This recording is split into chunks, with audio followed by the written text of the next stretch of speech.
Hello viewer, এখন আমি আপনাদের সাথে শেয়ার করব কিভাবে আপনার উইন্ডোজে অটো অ্যারেঞ্জ ডিসেবল করবেন। So let's take a look how to do that.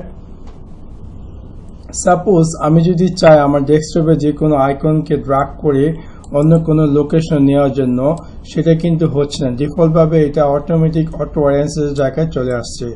So সেটা আমি কিভাবে এনেবল করবো। So let's take a look. আপনি আপনার ডেস্কটপে যে কোনো জায়গায় রাইট ক্লিক করবেন।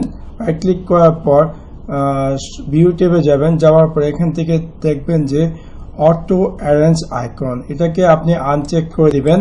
এবং এখন যদি আপনি চান যে কোনো এখানে যে কোনো শর্টকাট কিকে আপনি আপনার কাঙ্ক্ষিত লোকেশনে যে কোনো একটা লোকেশনে চেঞ্জ করার জন্য, তা আপনি সিম্পলি ইজিলি করতে পারবেন। So that's it. Thanks for watching my video. Like and subscribe.